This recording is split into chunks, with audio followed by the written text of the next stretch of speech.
Bonjour à tous, ravi de vous retrouver pour ce podcast Bourse Hebdo, l'analyse de la semaine écoulée et le programme de ce qui nous attend pour la semaine prochaine. La semaine qui s'achève aura d'abord été marquée par des données sur la Chine, notamment en début de semaine, des chiffres d'activité en Chine, notamment le PMI Service, un PMI Service qui s'est fortement dégradé en Chine entre le mois de juillet et le mois d'août, traduisant donc le ralentissement dans ce secteur d'activité et donc dépeignant toujours une image d'une situation macroéconomique toujours faible en Chine. Un rebond, ça on en avait déjà beaucoup parlé, qui s'est essoufflé depuis la réouverture sanitaire et qui a généré depuis maintenant un mois et demi, plusieurs mesures de soutien de la part des autorités visant à la fois les banques, visant le secteur immobilier, visant les consommateurs, en essayant donc de stabiliser une situation économique qui pour l'instant affiche toujours des signaux de ralentissement.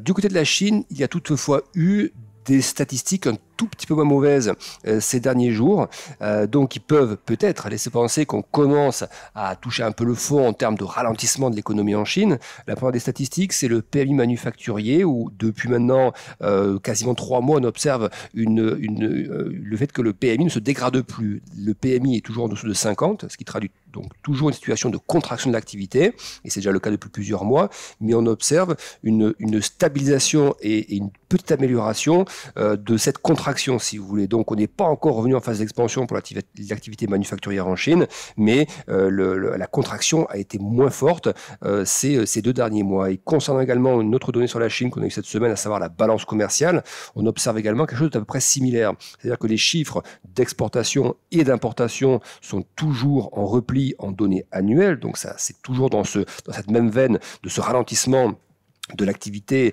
à la fois du moteur export, mais aussi de la demande intérieure chinoise qu'on mesure via ce net tassement et ce repli même des importations en rythme annuel. Simplement cette semaine, on a observé des replis moins prononcés que le mois précédent et un peu supérieur au consensus. Donc voilà, on a ce sentiment peut-être que du côté de la Chine, les choses sont en train de commencer très progressivement à se stabiliser. C'est toutefois trop tôt pour dire que tout est absolument stable et qu'il n'y a plus de risque. On sait que le secteur immobilier est toujours en souffrance. On a quand même une nouvelle un peu moins mauvaise que ce qu'on pouvait craindre en début de semaine, à savoir que des géants de la promotion immobilière chinoise qui s'appelle Country Garden, on avait parlé il y a quelques semaines de cela, qui n'est pas pu honorer le remboursement de 2 échéances obligataires, a procédé donc ces derniers jours au remboursement de ces échéances et donc à éviter ainsi le défaut. Donc des statistiques très mitigées du côté de la Chine. Certaines d'entre elles ont été toutefois un tout petit peu moins négatives que ce que l'on pouvait attendre. Autre statistique et fait marquant de la semaine, ce sont des chiffres en provenance des États-Unis, notamment l'indicateur ISM Service. On sait qu'au niveau des États-Unis, l'activité dans les services est prédominante. 80% de l'activité américaine, ce sont des services. Et donc, on mesure cette dynamique d'activité via l'ISM Service. Et on a une surprise de taille cette semaine avec ce rebond de l'ISM Service et notamment des composantes les plus surveillées par la Fed, la composante emploi et la composante prix payé. Donc ça a surpris un petit peu tout le monde, les marchés aussi, parce qu'on a eu donc un petit rebond sur les taux qui s'est opéré à ce moment-là, et puis les marchés actions n'ont pas trop aimé parce que bien c'était le signe potentiellement, je dis bien potentiellement parce que c'est sur un seul mois, mais que bien ce rebond pouvait peut-être obliger la Fed à peut-être encore durcir le ton, alors que on attend plutôt un message plutôt de stabilité en septembre, avec pas de hausse de taux attendue. Les probabilités par rapport au futur sur les Fed Funds sont d'un statu quo en termes de décision sur les taux, donc d'une pause en termes de taux de la part de la Fed la semaine suivante, dans 2 semaines. Mais cet ISM donc tombe un peu comme un cheveu sur la soupe parce que c'est aussi une semaine qui a été marquée par le rebond du pétrole. Ça fait déjà quelques semaines que le pétrole rebondit, mais ça s'est pas mal accéléré ces derniers jours. Une des raisons est la prolongation des coupes de production opérées par l'Arabie Saoudite et la Russie notamment, prolongation des coupes de pétrole annoncées jusqu'en décembre désormais, et donc ça a lifté le pétrole, ça a eu un impact en termes de sentiment sur les marchés, à la fois sur les taux aussi, parce que les taux du coup, ça fait déjà plusieurs jours qu'ils s'étaient redressés avec ce pétrole qui grimpait. Et Et donc là, il y a un petit effet négatif. D'un côté, un ISM qui est plus fort que prévu, le pétrole qui grimpe. On a également eu jeudi, là, donc hier, là, on est vendredi quand j'enregistre ce podcast, là, il est aux alentours de 17h. Donc jeudi, on a eu des statistiques d'inscription hebdomadaire au chômage qui là aussi étaient plus faibles qu'attendu. Et là aussi, laissant penser que ce marché de l'emploi américain allait être encore difficile à détendre. Donc ça, c'est pour la partie un peu hawkish en termes de taux et en termes de posture potentielle de banque centrale, notamment de la Fed, par rapport à ça. Mais toutefois, cette semaine, il y a quand même quelque chose qui moi m'a interpellé, et je pense que c'est la réalité de l'économie américaine depuis quelques semaines. C'est le livre beige de la Fed. Le livre beige de la Fed, c'est un recueil d'anecdotes. On dit ça comme ça en traduction, recueil d'anecdotes. En gros, ce sont les banques régionales, la Fed de Boston, la Fed d'Atlanta, etc., qui font remonter des informations du terrain recueillies parfois par les banques, par rapport aux entreprises du district concerné. Et donc, ça donne une vision sur des questions d'emploi, des questions de prix, des questions d'activité. Et le Beige Book, lui, il dit quelque chose sur 2 mois d'ailleurs, sur juillet et sur août. Il dit que l'activité, la croissance de l'activité économique aux États-Unis a été plus modeste en juillet et en août, et que on a des signes, et les entreprises disent que les hausses de salaire vont être moins fortes dans les mois à venir, que les entreprises ont plus de mal, et de manière très majoritaire, ont plus de mal à passer les hausses de prix au niveau des consommateurs. Et donc, pourquoi c'est intéressant? Parce que c'est justement les thèmes qui pose problème à la Fed, c'est à la fois ces prix cette progression des prix et ce marché de l'emploi qui est tendu. Eh bien, le Beige Book donne une image de ralentissement de l'économie américaine. Et c'est un peu la substance qu'on avait cru déceler bonne partie du mois d'août, notamment avec des chiffres macroéconomiques américains qui, en moyenne, étaient publiés plus généralement en dessous du consensus qu'au-dessus. Et donc, ce sentiment, effectivement, qu'il y avait des choses un peu moins favorables du côté des États-Unis, sans pour autant être catastrophique du tout, c'est pas le propos, mais traduisant quand même un début de ralentissement de l'activité. Il semble que ce soit quelque chose de confirmé par le livre beige de la Fed qui a été publié cette semaine. Et du coup, cette semaine, on a eu pas mal de discours de membres de la Fed, et tous ont à peu près la même tonalité, en disant que la Fed avait un peu plus d'espace désormais pour prendre ses décisions. Donc ça fait rapport aux statistiques sur l'emploi, pas celles de cette semaine sur les inscriptions au chômage, mais de manière globale, celle qu'on a eue sur le dernier mois, des créations d'emplois non agricoles qui ralentissent quand même plutôt globalement sur les derniers mois, plutôt que réaccélération, hausse du taux de chômage, baisse des emplois vacants avec le chiffre JOLTS, hausse des licenciements. Donc on avait quelques données comme ça qui font dire à la Fed qu'effectivement, et logiquement, qu'elle a un peu plus d'espace pour prendre ses décisions. Et donc c'est pour ça que personne n'attend de nouvelles hausses de taux au mois de septembre, là, donc dans 2 semaines.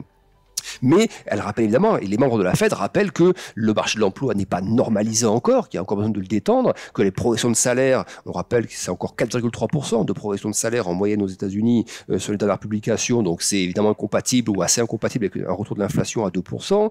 Vous voyez, on a quand même des membres de la Fed qui indiquent que la Fed doit rester vigilante, mais qui n'assure pas qu'il y aura de nouvelles hausses de taux. Vous voyez, c'est beaucoup plus hésitant, beaucoup plus équilibré comme propos qu'il y a quelques mois encore. Et donc, ça renforce le sentiment que la Fed ne fera pas de hausse de taux en septembre. Et ensuite, on sait qu'il y a une pause, qu'il n'y a pas de réunion en octobre et que la prochaine réunion sera en novembre. Et c'est surtout en novembre, en fait, que les incertitudes pèsent actuellement. On voit que les probabilités pour les hausses de taux en septembre sont assez équilibrées.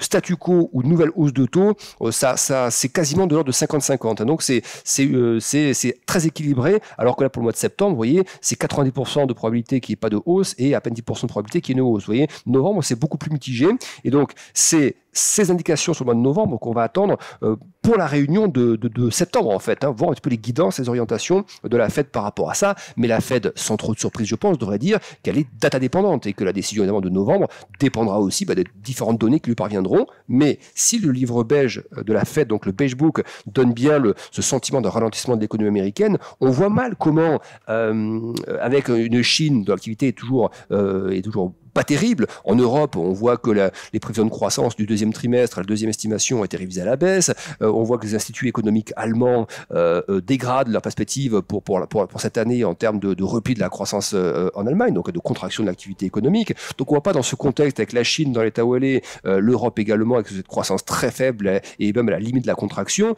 comment l'économie américaine pourrait réaccélérer d'ici la fin de l'année. Donc ça ouvre quand même la voie à peut-être une nouvelle pause aussi en novembre, et finalement s'il y a pause en septembre, septembre et pause en novembre, c'est que très très probablement on est à ce moment-là au taux terminal et qu'il n'y aura plus de nouvelles hausses. Alors après, il y aura quand même la question du bilan qu'il va falloir observer. Le bilan de la Fed, il faut continuer à le normaliser, il n'est pas revenu à une taille normale post-Covid. Mais pour autant, voilà, c'est quand même important parce que ça pourrait asseoir l'idée, et c'est ce qu'on défend dans les podcasts depuis pas mal de temps désormais, depuis quelques semaines en tout cas, même presque un mois ou deux, et on se trompe pas trop sur pour l'instant là-dessus, c'est que les taux courts ont désormais, semble-t-il, peu de marge à la hausse. Les taux 6 mois, les taux 1 an, les taux 2 mois américains ont relativement peu de marge à la hausse parce que l'inflation globale et l'inflation cœur sont en dessous de 5%, voire en dessous de 4% pour l'inflation globale. On a des signaux d'un petit peu de ralentissement de l'économie américaine, donc on ne voit pas pourquoi la Fed serait obligée à ce stade de remettre encore une hausse de taux supplémentaire. Donc ça peut vouloir dire aussi que les taux sont en train de plafonner sur la partie courte de la courbe de taux et que donc nous pourrions parfaitement avoir une phase où par exemple les marchés actions sont encore un peu hésitants. Ce qu'on a vu typiquement ces derniers jours, il y a un petit rebond de la volatilité, pas très élevé, toujours une volatilité à 14, ce qui n'est pas énorme, mais on pourrait très bien avoir une phase où finalement les données macroéconomiques américaines un peu moins favorables détendent un petit peu la partie courte de la courbe de taux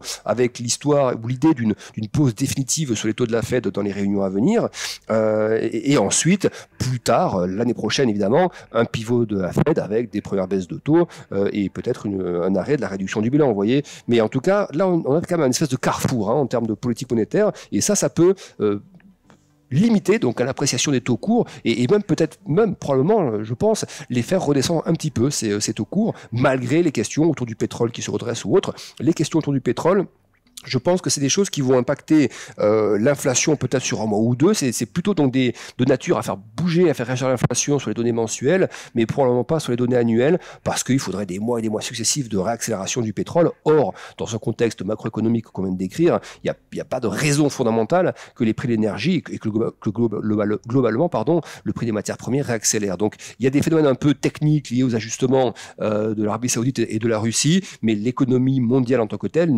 ne justifie pas qu'on ait des prix qui remontent à 115, 120 ou 130 dollars comme on avait vu en 2021-22 dans la phase vraiment de panique sur les matières premières. Vous voyez, donc ça c'est quelque chose qui pour moi n'est pas de nature à ramener plus d'inflation. Par contre, ça peut freiner, ça peut ralentir un peu le combat de la Fed contre l'inflation. C'est pas pour autant qu'elle doit remettre plus de hausse de taux pour contrer un pétrole dont la hausse est plutôt d'ordre technique que réellement liée à des fondamentaux, à une demande excessive ou ce genre de choses. Vous voyez, donc le pétrole doit être mis dans une case un peu je dis pas d'épiphénomène, mais de phénomènes dont l'impact marché et l'impact taux sera normalement assez limité, ou en tout cas n'entraînera pas de durcissement massif ou trop fort donc des politiques monétaires du côté de la Fed et du côté de la BCE.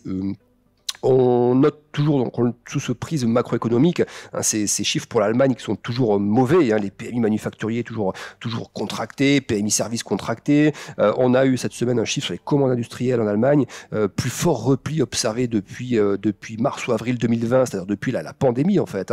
Donc c'est vraiment des chiffres qui montrent une économie allemande vraiment impactée sur le plan industriel. Mais si on commence à avoir des petits signaux de stabilisation de l'aspect manufacturier en Chine, peut-être que le bout du tunnel pour l'Allemagne n'est pas forcément si loin que ça sur le plan manufacturier non plus, sans pour autant attendre d'embellies manifestes et énormes dans les mois à venir, mais peut-être qu'on a quand même touché le fond là au niveau de l'Allemagne sur le secteur industriel et que les choses pourraient s'améliorer un petit peu dans les mois qui viennent. Le pétrole qui rebondit ne va pas trop dans ce sens-là, mais je vous le disais, les autres matières premières ne suivent pas, le gaz n'est pas en train de s'emballer, les métaux industriels non plus. Voilà, en moyenne, les matières premières ne connaissent pas la forte, ou en tout cas la hausse assez marquée du pétrole qu'on a vu ces dernières semaines. Donc ça pourrait quand même continuer, ça pourrait bénéficier un petit peu quand même au secteur industriel allemand notamment.